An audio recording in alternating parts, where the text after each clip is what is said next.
Assalamualaikum warahmatullahi wabarakatuh.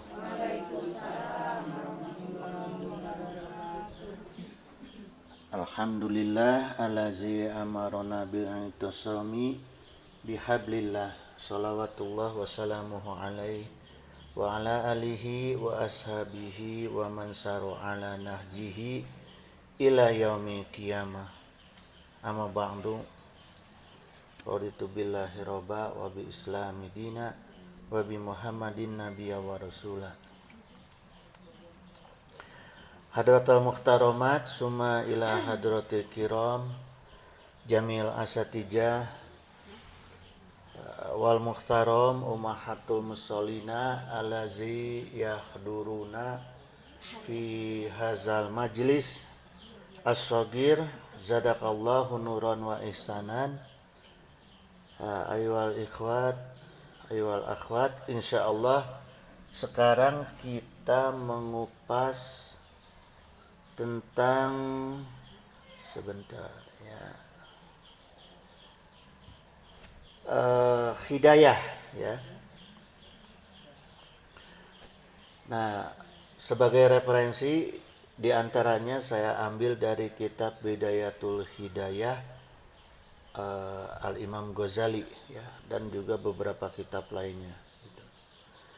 Nah, sebagai muqaddimah saya cerita dulu nih ibu-ibu. Cerita dulu saya ambil dari kitab An-Nawadir karya Syekh Shihabuddin ya, Ahmad Ibnu Salamah gitu. Beliau mengisahkan tentang iblis itu pernah didatangi Fir'aun pernah didatangi oleh iblis ya. Jadi ditanya nih oleh iblis, hal ta'rifuni, katanya, kamu kenal nggak sama saya, kata iblis kan, itu Fir'aun tuh, lo kenal nggak sama gua, katanya ya. Kata Fir'aun, na'am, ya gitu. Lalu iblis berkata, bitoriqati ma qad hazamtani bi fi'li. Jadi sungguh kamu ini dalam beberapa hal kamu ini sudah ngalahin saya, kata iblis tuh ke Fir'aun ya. Terus kata Fir'aun ditanya balik, mahaza, apa itu, katanya, saya ngalahin kamu dalam hal apa? Ladaika ikdamun, kamu itu punya keberanian ya ta'arifu bi rabbi, punya keberanian untuk mengaku sebagai Tuhan gitu ya. Kemudian kata iblis, qad anan akbaru sinan minka gitu. Ya Fir'aun, saya ini sungguh lebih tua ya, akbaru sinan minka, lebih tua dari kamu, a'lamu minka, lebih berilmu dari kamu ya, wa aqwa minka, lebih kuat dari kamu gitu. Lakin tapi saya ini lajaru aya'tarifu bi rabbi, saya ini nggak berani ngaku Tuhan. Jadi iblis tuh setan nggak pernah ngaku Tuhan gitu ya. Nah, dengar cerita gitu dari iblis, akhirnya Fir'aun, anta sohu ya iblis, kamu tuh benar ya iblis itu ya. Qala aidan izan ana saufal ya'tubu gitu. Ya udah kalau gitu saya taubat aja, kata Fir'aun ya. Saya mau taubat aja deh gitu. Nah, si iblis nih, dasar iblisnya, begitu dengar Fir'aun mau tobat, apa dia bilang? Intadir kubaila gitu. Tunggu dulu Fir'aun, kata. Karena gini, kata iblis, sekarang nih orang-orang Mesir sudah pada percaya kamu itu adalah Tuhan ya. Kalau kamu tobat, maka semua akan meninggalkan kamu, kata iblis nih. Diprovokasi lagi nih si Fir'aun nih. Terus kalau kamu tobat, musuh-musuh kamu itu akan menghancurkan kekuasaan kamu. Nah, jadi hikmahnya Bu dari kisah ini, pertama begini, ini saya mau tolaah ya. Di antara penghalang taubat, pertama ketika orang sudah merasa keagulan dirinya, kesombongan dirinya itu sudah diterima oleh masyarakat, ya, oleh umat nih. Udah keenakan dipanggil kiai, al-mukarrom, duriah nabi, ya, habaib gitu. Jadi ketika dia merusak akidah pun, merusak syariah pun, akhlaknya juga rusak pun, dia nggak akan tobat. Karena merasa udah, saya ini udah benar, udah diterima buktinya sama masyarakat, gitu. Ya, itu penghalang tobat salah satunya, Bu. Terus yang kedua, takut ditinggalkan oleh pendukungnya. Gitu. Orang yang susah tobat itu orang yang takut ditinggalkan oleh pendukungnya dan lingkungannya, gitu. Ya, orang yang sudah populer kan biasanya susah tuh menerima kritik, menerima koreksi, ya. Itu diingetin nggak ini gitu, nggak ingat gitu. Karena orang-orang seperti ini biasanya dia akan susah tobat gitu, ya. Terus yang ketiga, diantaranya takut menjadi hina di hadapan makhluk. Nah, ini orang yang susah tobat, Ibu, ya. Maksudnya gimana? Takut nanti gelarnya hilang, takut nanti jabatannya hilang. Nah, kalau udah gelarnya hilang, jabatannya hilang, orang-orang udah nggak akan menghormati saya lagi. Nah itu, ya. Oke, orang mesti dipanggil Pak Haji Aksa doi. Nah, si ente dihormati gitu, ya. Nah, inilah yang menghalangi orang untuk tobat. Karena sesungguhnya, Bu, orang yang bisa hormat sama kita itu yang kuat hormatnya, artinya melekat kehormatannya kepada diri kita itu siapa sesungguhnya? Anak istri kita. Ya. Kalau kita bisa membentuk anak istri kita itu hormat sama kita, nggak perlu dihormati orang lain, udah cukup. Sekarang misalnya dihormati oleh masyarakat, oleh umat, datang ke imam dicarekan majikan, siap, enak nggak? Ya, gitu. Jadi sungguhnya yang penting itu bagaimana kita mengajarkan agama, ya, akhlak, adab kepada keluarga. Sehingga keluarga itu kan kalau hormat sama kita tuh asli. Kalau orang lain mah dihormat-hormatin gitu. Kebanyakan bohong gitu, ya. Terus yang keempat, penghalang tobat itu adalah takut kehilangan keuntungan material.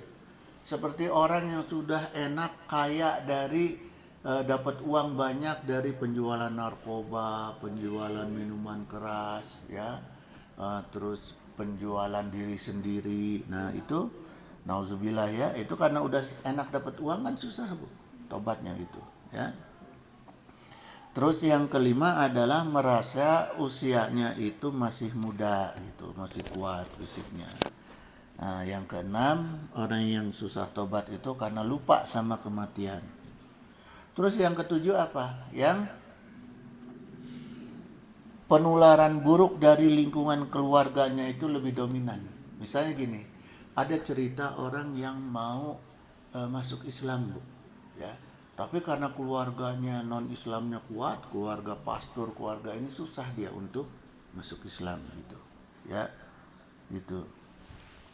Nah, kemudian dalam kitab Bidayatul Hidayah, Al-Imam Ghazali berkata, fa in qulta fama bidayatul hidayati lil ajraba biha, gitu. Jadi kalau engkau itu bertanya, ya, apa permulaan dari hidayah itu sendiri, aku bisa menguji diriku dengan hidayah itu. Jadi hidayah itu adalah sesungguhnya, Bu, petunjuk yang bisa menguji diri kita gitu. Kita bisa menguji petunjuk itu oleh diri kita. Nah, itu adalah hidayah. Jadi kita bisa ngukur nih benar apa enggak gitu. Nah, itu hidayah, ya. Fa'lam anna bidayataha zakhiratut taqwa gitu. Dan maka fa'lam, ini maka ketahuilah bahwa hidayah itu bermula dari ketakwaan lahiriah. Nah, jadi untuk bisa kita menerima hidayah itu perlu ngaji, ya. Ngaji yang bersifat ngaji fikih, ngaji syariat itu kudu bener heula. Kalau orang udah sholatnya nggak benar, ya puasanya nggak benar, rukun Islamnya nggak benar, tidak akan mungkin datang hidayah, ya. Gitu. Jadi harus mau ngaji gitu. Maka penting itu, ya. Hukumnya wajib dalam thalabul ilmu, khusus ilmu agama. Wa nihayataha batinatut taqwa gitu. Dan hidayah itu akan berakhir dengan ketakwaan batinnya gitu. Jadi artinya gini, setelah kita mengaji dalam perkara ilmu dohir, artinya menghafal, ya, membaca, menghafal, mendengar pengajian-pengajian dohir itu, kemudian dia akan menjadi hidayah, ya, yang menjadikan batin kita itu takwa gitu. Ya. Jadi tetap pertama harus ngaji. Teu bisa teu ngaji ujuk-ujuk takwa moal aya gitu, ya. Fala aqibata illa bitaqwa, maka tidak ada balasan kecukupan kecuali dengan takwa gitu, ya. Tidak ada pahala, tidak ada imbalan kenikmatan dari Allah kecuali ketika kita takwa kepada Allah, ya. Wala hidayata illa lil muttaqina, dan tidak ada hidayah kecuali bagi orang-orang yang bertakwa. Jadi nggak akan datang petunjuk atau hidayah untuk orang-orang yang bertakwa gitu, ya. Orang yang tidak bertakwa itu tidak akan dapat hidayah.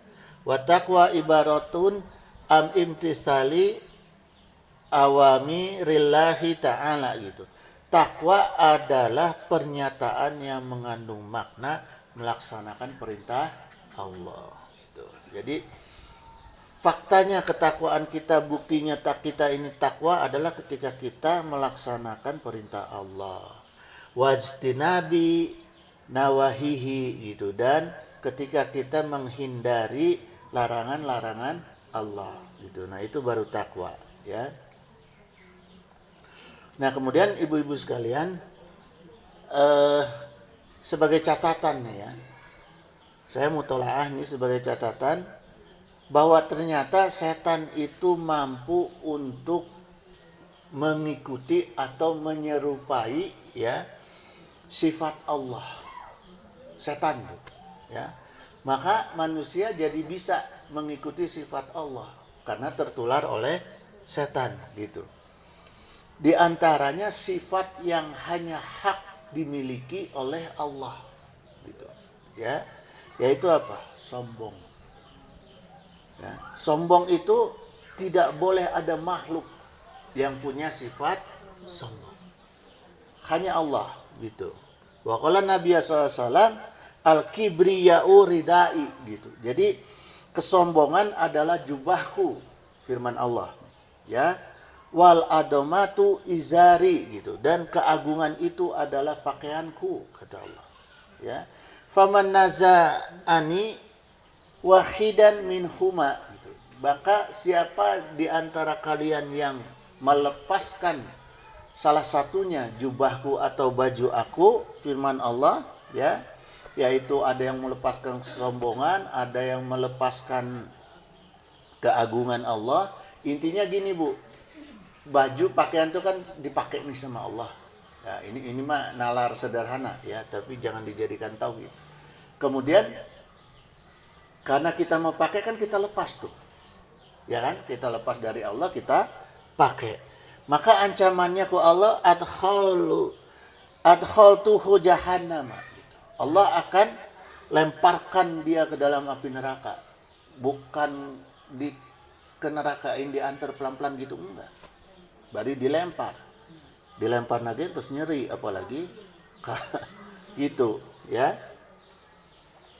Wa qala Nabi sallallahu alaihi wasallam ala ukhbirukum bi ahlin nari gitu. Jadi maukah kamu, wahai, ini kan lagi kumpul Rasulullah dengan sahabat-sahabat, ya. Maukah kamu aku beritahu tentang ahli neraka? Qalu bala gitu. Kemudian dijawab oleh para sahabat, iya wahai Rasulullah. qala qulu utulin jawadin mustakbirin gitu. Jadi kata Rasul, isi neraka itu semua adalah orang-orang yang kasar, orang-orang yang keras, dan orang-orang yang mustakbirin, orang-orang yang takabur gitu. Ya, itu isi neraka, Bu. Jadi 3 sifat manusia ini pasti tidak akan bisa lepas dari neraka gitu. Kemudian berkata Syekh Abdul Qadir Jailani, fala yadharu fi suratis mil jami'i lima fihi minal hidayati, maka tidak akan bisa bagi setan menyerupai seluruh sifat Allah gitu. Kenapa? Karena di dalam asma Allah ada mazhar. Mazhar ini bahasa Indonesianya adalah karakter. Karakter itu sifat ya. Ada mazhar al-hadi.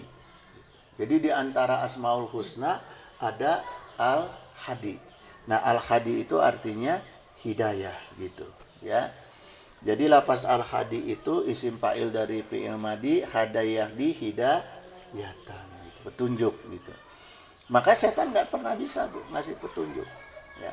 Nggak pernah bisa setan pura-pura ngasih petunjuk yang benar ke manusia, nggak bisa, gitu, ya. Kemudian berkata Syekh Abdul Qadir Jailani, wa fihi kalamun kasyirun yatulu surhuh gitu. Dan mengenai hal ini, artinya mengenai hidayah ini, banyak pendapat yang panjang penjelasannya, ya. Nah, insya Allah sekarang saya coba nih, Bu. Ini saya ngupas ini nih, ngulik ini, tanya aja Bu Haji, kutak-kutik gitu, sambil mikir nih, ngali ide gitu. Ya, nah sekarang kita coba kupas mengenai mutolaahnya karakter hidayah nih, Bu, ya. Pertama gini, Bu, hidayah itu ya, supaya gampang saya bawa dari bahasanya dulu, ya. Kata hidayah itu bentuk jamak taksirnya apa? Hudan. Ya. Bentuk jamak taksirnya hidayah hudan. Nah, kalau kita minta bentuk kalimatnya dirubah menjadi fi'il amar, ya.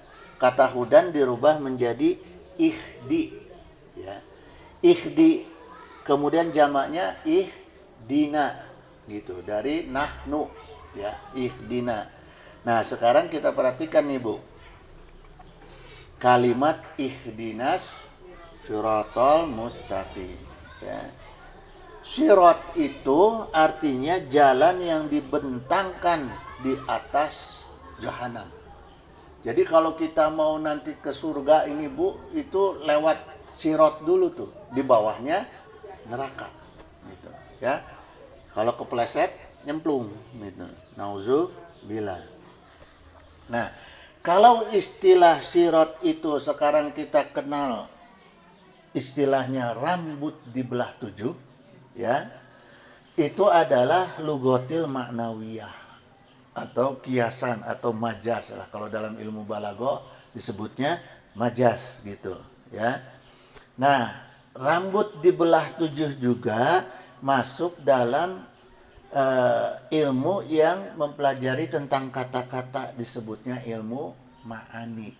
Di dalam balaghah ada ilmu ma'ani, ya, salah satu ilmu balaghah gitu, ya. Nah, ilmu ma'ani ini jamaknya adalah makna gitu, ya. Jadi kalau Ibu bicara tentang apa sih maknanya ketawa lebar misalnya, ya, itu dari ilmu ma'ani gitu. Apa, Bu, makna ketawa lebar, Bu? Hah? Ya, ketawa yang meluap-luap gitu, perasaan orang yang gembira banget, itu ketawanya lebar.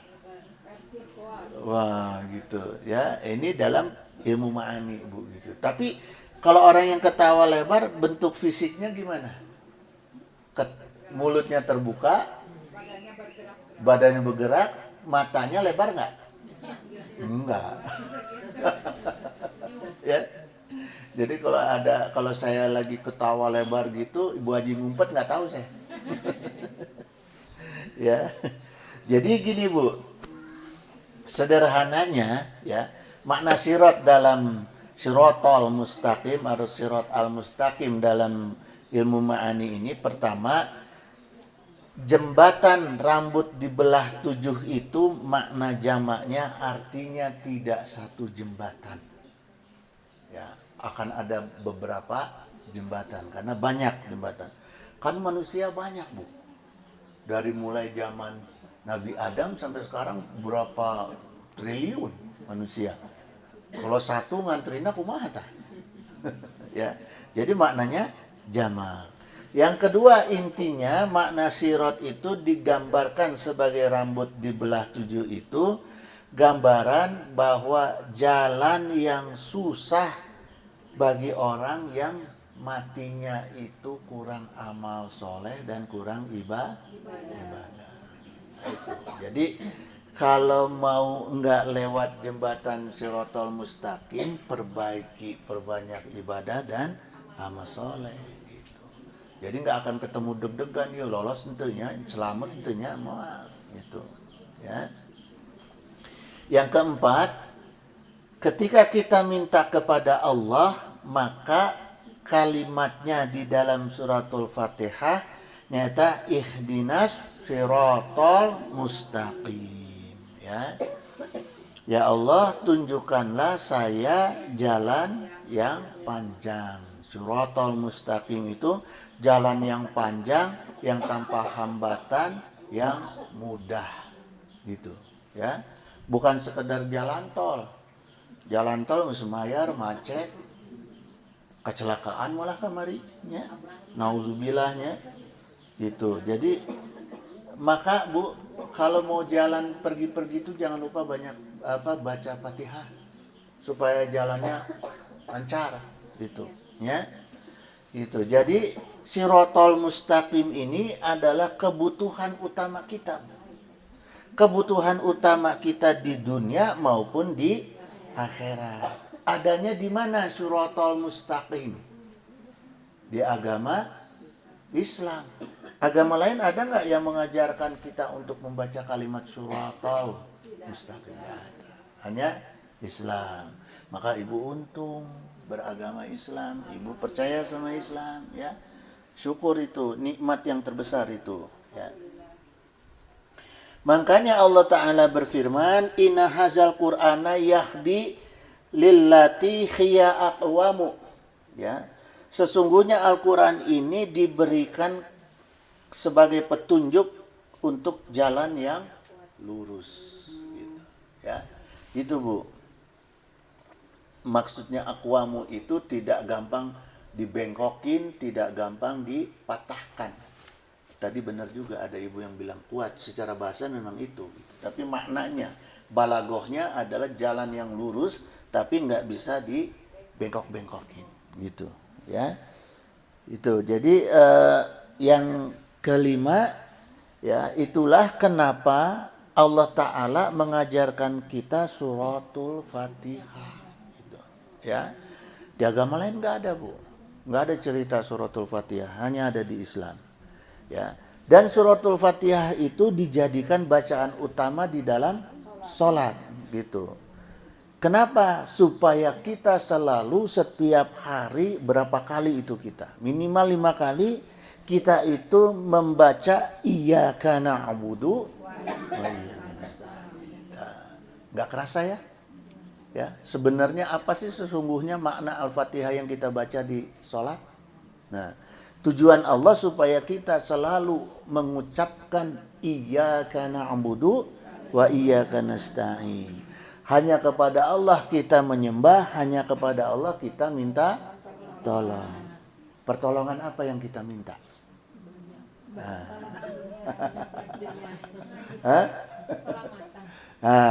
Ya. Kalimat selanjutnya apa? Ihdinas siratal mustaqim. Jadi pertolongan, bimbingan dari Allah untuk kita tetap berada di jalan yang lurus. Nah itu Bu. Makanya kita diajarin sama Allah pentingnya baca Fatihah. Kalau Allah nggak kasih kita itu kewajiban baca Fatihah di dalam sholat, belum tentu sehari kita baca Fatihah. Sedangkan kalimat-kalimat di Fatihah ini adalah kalimat-kalimat yang agung, yang luhur, yang perlu kita baca. Keperluan kita, bukan keperluan Allah. Jadi kita membaca suratul Fatihah di dalam sholat itu keperluan kita, gitu. Bukan keperluan Allah. Allah hanya ngajarin, gitu. Ya. Maka dalam kitab tafsir Al-Jawahir Syekh Tantawi Jauhari, beliau mengatakan summa bayana subhanahu wa ta'ala. Kemudian Allah subhanahu wa ta'ala menerangkan sesudah membahas kalimat iyyaka na'budu wa iyyaka nasta'in ana afdala sa'in yatubu al afdala mir rabbi. Ya. Kalau ada seseorang hamba yang memohon, berdoa, ya, meminta kepada Robnya, yang paling terbaik adalah meminta innamahiyya al hidayatu. Jadi yang paling penting ibu minta kepada Allah itu adalah hidayah. Ulah minta jodoh heula. Ya. Ulah minta rezeki heula. Minta hidayah heula. Ibu minta jodoh, dibere jodoh anu teu boga hidayah kumaha? Yang sarakeun ka ibu. Benar teu? Ibu minta rezeki, dibere rezeki tapi teu dibere hidayah, yang sarakeun teu? Yang sarakeun. Jadi utamanya adalah meminta hidayah gitu. Ila tariqil lazi yusilu ila asma'il ghoyati gitu. Karena dengan hidayah itulah maka dimudahkan jalan kita untuk mencapai target maksimal kita. Target maksimal, Bu, yaitu target maksimal nikmat dunia dan target maksimal nikmat akhirat gitu. Ya. Kemudian Abu Burdah bin Abu Musa berkata, ya, bahwa menceritakan ini bahwa Sayyidina Ali itu berkata bahwa Rasulullah SAW qala Salillaha ta'ala al-huda was-sadat gitu. Jadi Rasulullah SAW mengajarkan kepada Sayyidina Ali supaya kita meminta hidayah dan meminta supaya istiqomah di atas jalan yang lurus gitu. Jadi bukan cuma minta hidayahnya aja tapi nggak istiqomah, jangan. Kita minta hidayahnya berikut istiqomahnya. Wasqur bil huda hidayataka tariqa gitu. Maka ingatlah, ya, atau syukurlah, ya, al huda atau petunjuk, maka engkau akan mendapatkan jalan petunjuk gitu. Jadi kita harus selalu ingat, Bu, harus selalu ingat untuk meminta hidayah. Makanya kita sholat 5 waktu gitu, supaya meminta hidayah gitu, ya. Jadi Allah paksa nih kita minta hidayah pada Allah, ya.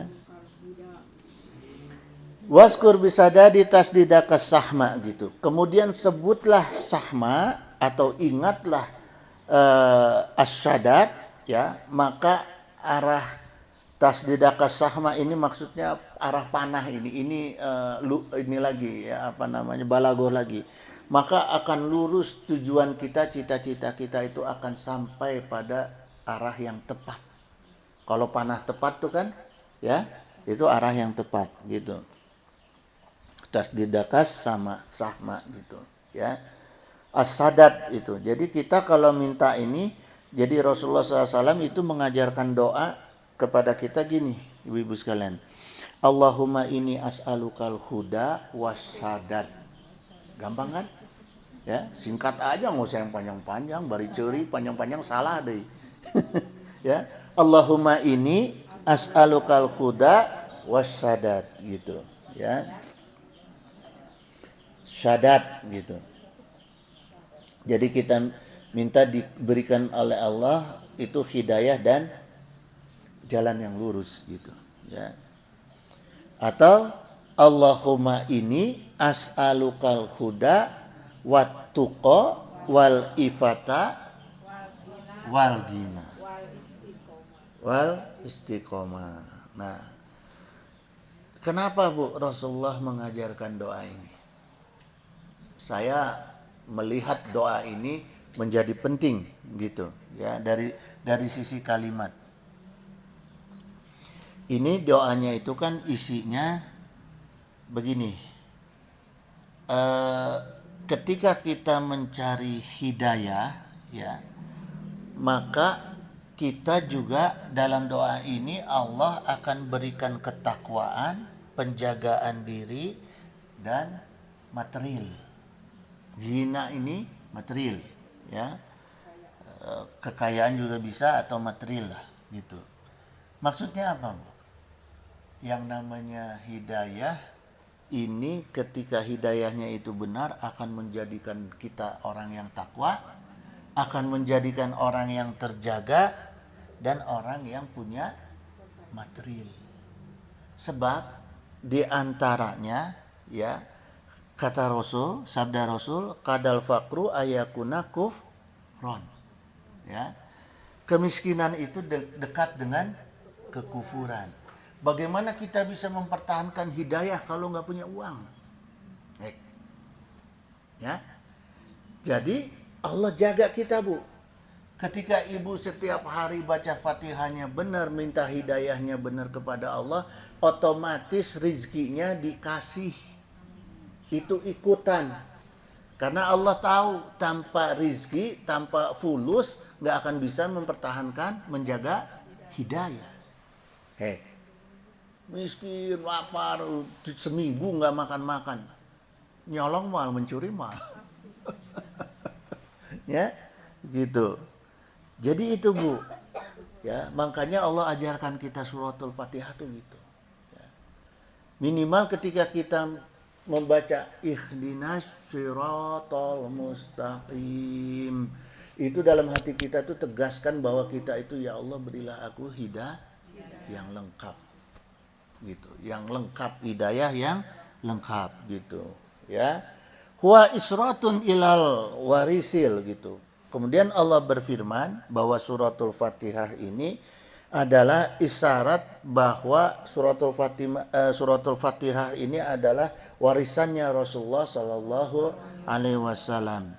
Kamilil mursidi ay al irsadu ba'di gitu. Maka karena ini warisan Rasulullah SAW, maka harus diwariskan juga oleh para ulama. Karena ulama warasatul anbiya. Gitu. Jadi ulama itu juga harus mau mengajarkan suratul Fatihah dengan yang benar gitu. Cuma diajarin nggak dikaji, dibuka seperti ini, jangan. Justru orang itu harus paham, harus mengerti suratul Fatihah yang jelas sehingga bisa menjadi hidayah gitu ya, menjadi pengantar hidayah.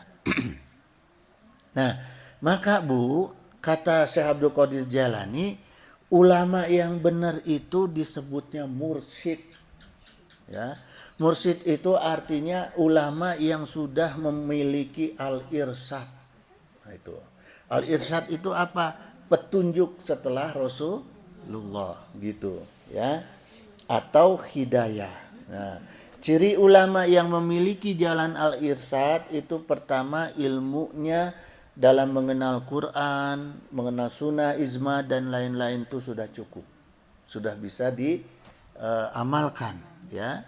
Yang kedua ikhlas dalam beramal. Yang ketiga istiqomah gitu. Yang keempat orangnya lemah lembut, tara sentak sengor gitu ya. Yang kelima tidak hubus syahwat gitu ya. Yang keenam qanaah, yang ketujuh sabar, yang kedelapan syariat, tarekat, hakikat dan makrifatnya itu sudah bisa menjadi contoh dalam kehidupannya sehari-hari. Nah, itu ulama-ulama yang al-irsyad itu, al-mursyid disebutnya ya. Nah, manusianya mursyid, maknanya al-irsyad gitu. Jadi gini, Bu. Ini saya menelaah keadaan sekarang nih ya. Kebanyakan keadaan sekarang. Kita itu harus hati-hati memilih guru. Ya. Pilih guru, jangan yang cuma sekedar pintar, baca kitab. Kemudian pakaiannya pakaian ala Nabi ya. Tapi juga yang harus bisa menuntun di jalan hidayah kita. Gitu.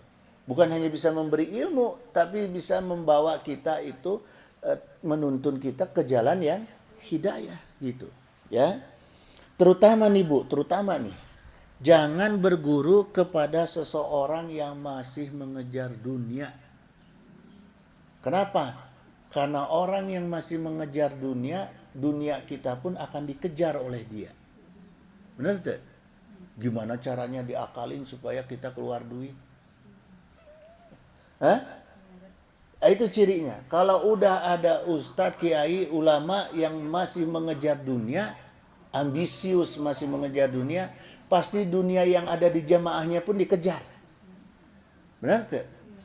Ya, kumaha we carana gitu supaya jamaahnya eta keluar duit gitu. Ya. Kemudian ibu-ibu sekalian, kenapa hidayah itu penting?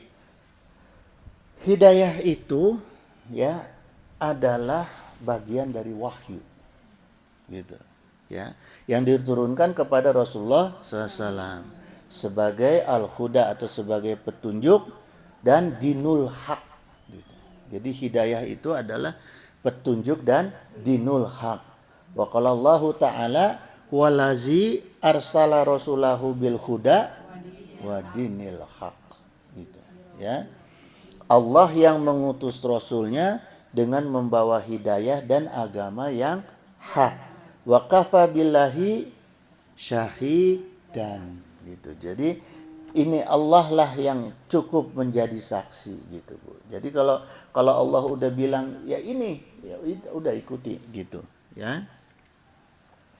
Wa qala Allah ta'ala aidan fa imma ya'tiyanakum minni hudan, maka kalau datang kepadamu hidayah dari aku ya firman Allah, famanittaba'a huda, lalu dia itu mengikuti hidayah aku, falayadillu walayasqa, maka dia tidak akan pernah tersesat dan tidak akan pernah cilaka dunia wal akhirah gitu ya.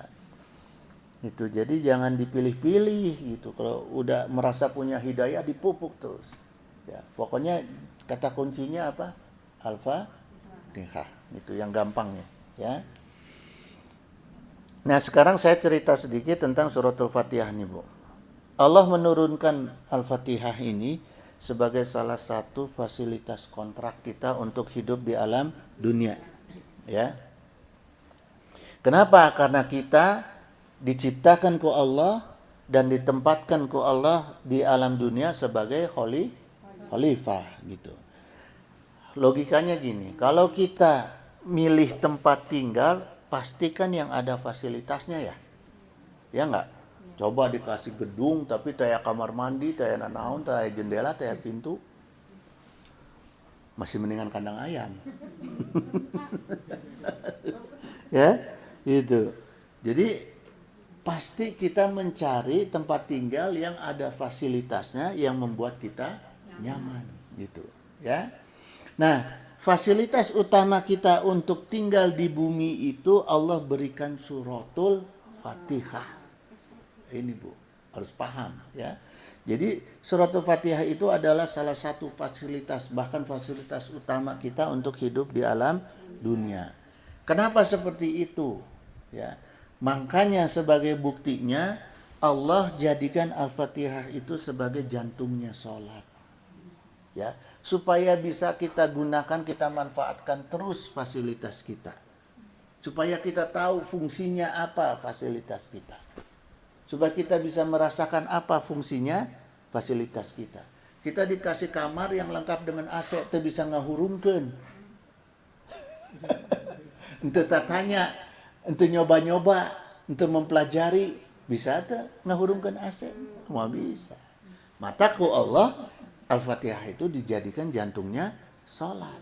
Tujuannya itu, ya. Kenapa jantungnya sholat? Karena sholat adalah sarana komunikasi dengan Allah. Nah, ibu dikasih fasilitas oleh raja, tapi ibu tidak bisa ngomong jeung raja. Cengok. Nggak akan bisa memanfaatkan fasilitas. Nah, untuk itu Bu, ibu diajarkan sholat ku Allah. Ya, gitu. Kemudian membaca Fatihah di dalam sholat itu menjadi rukun dan wajib diamalkan. Karena dia merupakan fasilitas utama. Ya. Wa qala Nabi SAW la sholata liman lam yaqra bi Fatihatil kitab. Ya. Tidak ada sholat, tidak akan sah orang yang sholat yang tidak membaca Al-Fatihah. Nah, itu satu. Ya. Bukti Al-Fatihah sebagai fasilitas utama. Yang kedua, Al-Fatihah itu menjadi pembuka di dalam Al-Quran. Gitu, ya. Apa buktinya Al-Fatihah menjadi fasilitas utama bagi kita? Ketika Allah menaruh Al-Fatihah di dalam pembuka Al-Quran. Ya. Kan gini Bu, Al-Quran itu adalah sarana penerangan dunia dan akhirat kita. Itu Al-Quran. Tanpa Al-Quran manusia gelap. Sok jajarkan, amalkanlah, pelajari, pinterkan kita dalam perkara kitab-kitab yang lain selain Al-Quran. Gelap mal, poek mal hirupna. Poek. Ya. Buktinya maaf nih, tidak ada orang yang non-Islam yang hidupnya selamat, nggak ada. Ya, karena nggak mempelajari Al-Quran. Orang Islam juga yang tidak mempelajari Al-Quran hidupnya poe, gitu. Nges poek bau dari dataran mandi. Poek bau dia, gitu. Nah, Al-Fatihah ini Bu ditaruh di depan, ya, ku para ulama. Ini bukan Allah yang naruh, tapi para mulai dari sahabat dan ulama, ya. Al-Quran itu dulu ada dua Bu versi. Pertama versi Utsmani itu diawali dengan kalimat surat Al-Alaq Iqra Bismillah. Itu Quran versi Utsmani. Kemudian versi Sayyidina Ali. Kemudian dibenarkan oleh Utsman. Sayyidina Utsman diawali dengan Al-Fatihah gitu, ya. Jadi kalau cerita sejarah Quran panjang Bu. Itu. Nah, Al-Fatihah itu disimpan sebagai pembuka pintu dan jendela cahayanya dan sinarnya Al-Quran supaya bisa masuk ke dalam diri kita, gitu. Ya, karena segala sesuatu yang kita buka kan nggak mungkin dari belakang, pasti dari depan. Sehingga pertama yang ketemu oleh kita itu suratul Fatihah. Begitu buka ketemu Fatihah langsung cahayanya masuk, gitu. Ya. Kemudian Abu Ja'far Al-Gharnati, beliau ulama Andalus, ya. Beliau menjelaskan beberapa alasan mengapa Al-Quran diawali dengan surat Al-Fatihah. Pertama, tadammanaha mujmalan lima fassola fil kitabil azizi, gitu. Al-Fatihah itu mengandung ringkasan makna Al-Quran, gitu, ya. Secara detail dan secara menyeluruh, makanya ditaruh di depan, gitu, ya. Kan pasti muqaddimah itu pasti menceritakan juga sebagian dari isi, ya, dari dalam, gitu. Jadi semua makna dan huruf di dalam Al-Quran ada di dalam Al-Fatihah, gitu. Yang kedua, bijumlatihi wa huwa audahu wajhin fi taqaddumiha suratul karimati, gitu. Secara keseluruhan Al-Fatihah itu menjelaskan pengertian di awal dari surat-surat dalam Al-Quran. Yang ketiga, sumahiyya mimma yulzuma al-muslimina hafizahu. Kemudian Al-Fatihah itu wajib untuk dihafalkan, ya. Satu-satunya surat wajib dihafalkan oleh umat Islam. Gitu. Ada kitab lain yang suratnya wajib dihafalkan? Nggak ada. Hanya Al-Fatihah, ya. Yang keempat, wala buda lil musallina min qiraatiha, gitu. Dan bagi siapa aja yang sholat wajib membaca Al-Fatihah. Suma iftataha bihamdillahi subhanahu, gitu. Nah, surat Al-Fatihah itu diawali dengan kalimat Alhamdulillah. Bimakna subhanah. Gitu. Jadi kita mensyukuri kesucian Allah. Gitu. Ya.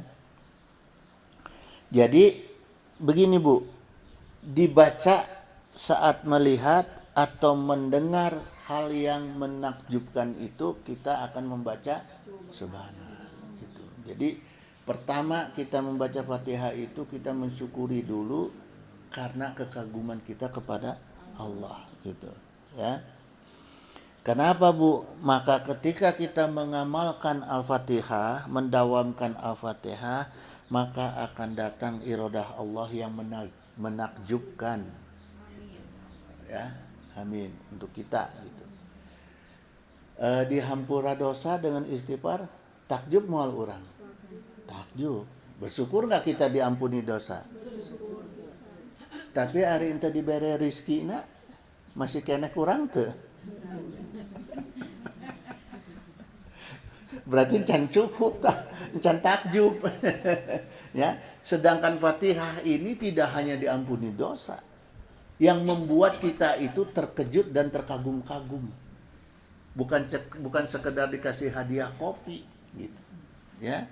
Tapi hadiah yang membuat kita itu teringat terus, terkagum-kagum. Nyata mata kudu dawam Al-Fatihah. Dan harus paham Bu, harus paham kalimat per kalimat Al-Fatihah itu dari mulai bismillah sampai waladhdallin harus paham ya, bukan sekedar hafal ya. Wa kasyara'a fi ibtida'atil umuri gitu. Dan sungguh kalimat Al-Fatihah ini disyariatkan kalimat bismillah ya, maksudnya pembuka Al-Fatihah adalah bismillah, disyariatkan untuk dibaca dalam setiap mengawali segala urusan. Jadi setiap mengawali urusan baca bismillah.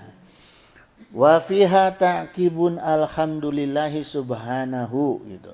Dan di dalamnya surat Fatihah ini, suratul Fatihah ada perkataan puji syukur kehadirat Allah yang Maha Esa, bizikri sifatihi al-husna. Kemudian kita menyebutkan sifat sebaik-baiknya Allah yaitu Ar-Rahman Ar-Rahim.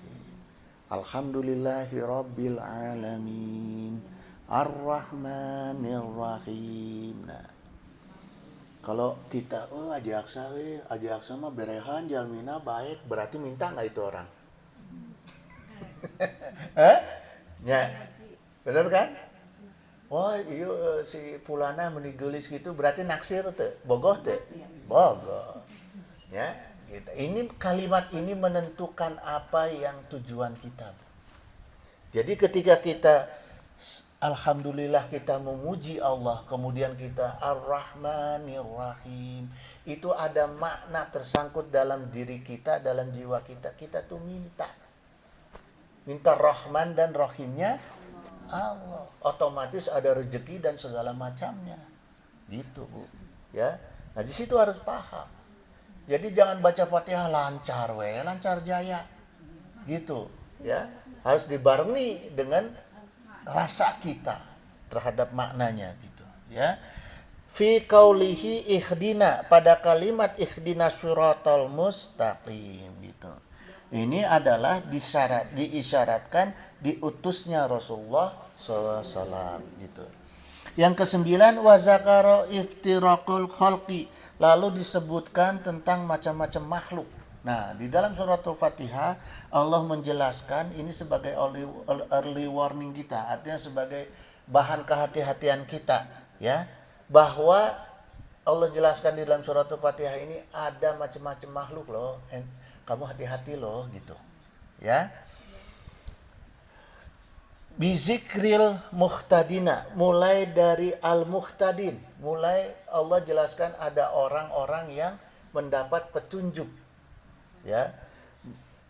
Kemudian wazakarol maghdubi alaihim, dan orang-orang yang dimurkai ku Allah.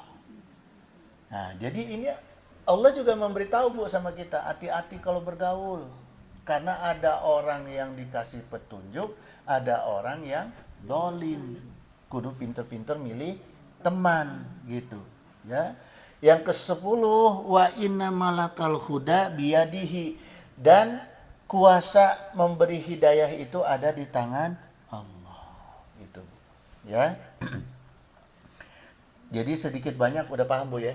Kalau Ibu baca Fatihah tuh insya Allah ya. Gitu Bu. Insya Allahnya harus insya Allah Arab, jangan insya Allah Jawa. Kalau orang Sunda ngomong insya Allah tuh mau nolak. Pak Haji besok ikut nggak? Insya Allah padahal males. Ya. Nah sekarang kita kupas apa itu hidayah.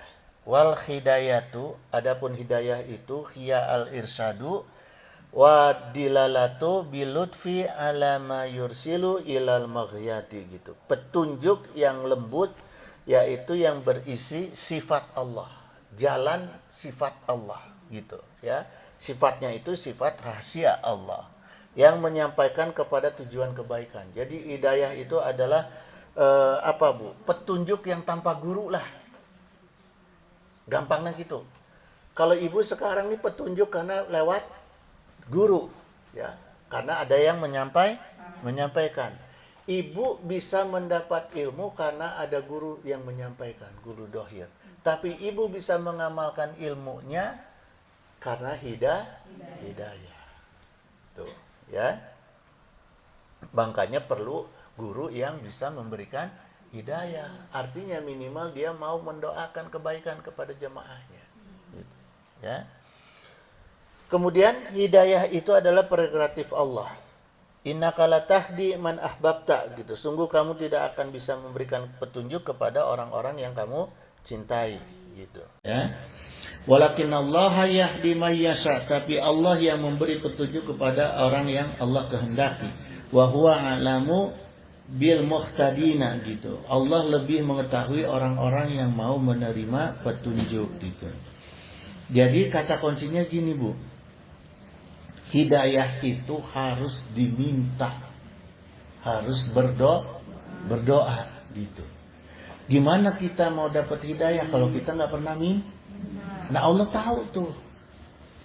Tadi dijelaskan Allah tuh tahu Ibu butuh hidayah apa enggak, Ibu minta hidayah apa enggak, walaupun Ibu mulutnya ngomong ya Allah berikan aku hidayah, tapi hatinya Allah tahu. Ya. Jadi tetap minta tuh harus dengan hati, bukan dengan sekedar ucapan gitu. Ya. Terus Bu, orang yang bisa menerima hidayah itu orang yang bisa orang yang tenang hatinya. Orang yang jiwanya tenang, orang yang bisa mendapat hidayah. Karena hidayah itu barang yang lembut. Ya. Kalau orang yang lagi gelisah, lagi galau, lagi itu nggak akan bisa dapat hidayah. Ya. Apalagi yang lagi dengar musik, lagi nonton TV, nggak akan bisa dengar hidayah. Kenapa? Karena dia sedang tidak tenang. Ya. Ala bizikri lillahi tatma inul qulub. Jadi untuk mendapatkan hidayah itu harus zikir, Bu. Banyakin zikir. Karena di dalam zikir kita itulah kadang-kadang tiba-tiba muncul hidayah. Kalau kita mencari petunjuk, contohnya gini aja yang paling gampang. Ada barang yang hilang ketika sholat, kadang-kadang ada petunjuk tuh. Ya, ingat, oh dirinya, oh dia mah gorolong. Ya. Atau nih Bu, atau ketika Ibu membutuhkan hidayah petunjuk Allah, banyakin zikir. Ya, selain sholat sunat, banyakin zikir. La ilaha illallah. Terus sambil Ibu memantengkan, ya Allah mohon hidayah. Gitu. Ya. Nah, pintu masuk, jendela dan pintu masuk hidayah itu adalah hati yang tenang. Yaitu bukainnya, kuncinya membukanya dengan berzikir. Ada orang, Ibu minta rizki sama Allah, dikasih rizki. Dianterinlah lewat orang lain rizki ke rumah Ibu. Tapi pintunya Ibu tutup, jendelanya Ibu tutup, Ibu di dalam tidur. Nyampe nggak itu? Wah. Ya, dibawa lagi, kembaliin lagi. Mata kudu dibuka ke orang. Gimana cara bukanya? Dengan zikir, gitu. Ya. Selain zikir kemudian adalah wa ma atakumur rasula apa yang diberikan ke Rasulullah itu terima. Jadi kita melaksanakan semua sunnah-sunnah Rasulullah SAW gitu ya. Itu Bu. Nah ini terakhir nih Bu ya, sebagai penutup ini, al-irsyadu wa dilalatu bilutfi. Nah hidayah itu atau petunjuk Allah itu ya akan diberikan kepada manusia itu tujuannya untuk mencukupi kebutuhan kita ya, kebutuhan dohir batin kita. Jadi jangan dikira hidayah itu cuma kebutuhan agama, enggak, tapi juga kebutuhan dohir kita yang selaras dengan agama gitu, yang tidak menyesatkan agama kita. Ada orang dikasih duit tapi jadi nauzubillah ya, dikasih Indomie pindah agama, nauzubillah ya. Nah ini hidayah nggak gitu Bu. Justru hidayah itu kalau Allah kasih ke kita malah menguatkan agama kita. Wa tusnadu al hidayatu ilallahi wa tusnadu ila nabi sallallahu alaihi wasallam wa tusnadu ila qur'ani gitu. Hidayah itu juga adalah pendukung ya. Yang bisa mendukung datangnya hidayah itu adalah dukungan dari Allah, dukungan dari Rasul, dan dukungan dari Al-Quran. Sekarang gini Bu, yang sederhananya, seseorang itu akan mendukung pendukungnya, benar nggak? Prabowo kan jadi presiden, pasti akan mendukung siapa yang mendukung dia waktu Pilpres. Nah sekarang kalau kita mau mendapat dukungan dari Allah untuk diberikan hidayah, maka kita harus mendukung Allah. Selain mendukung Allah, kita dukung kekasih Allah yaitu Rasulullah.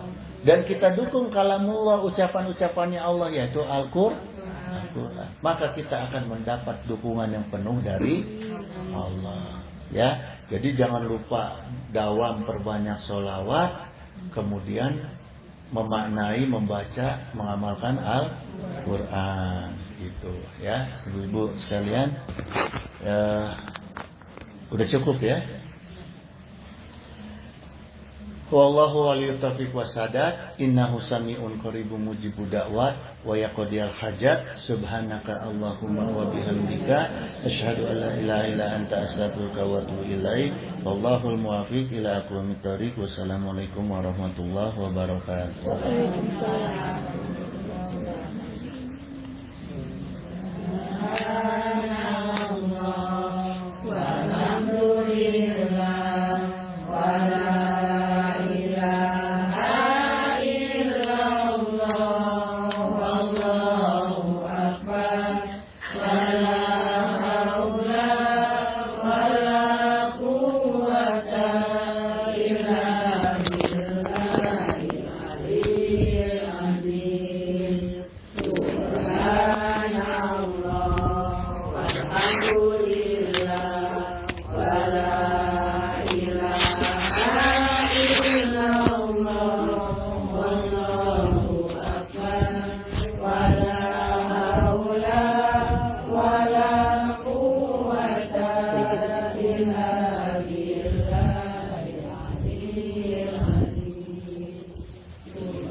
Ya toh.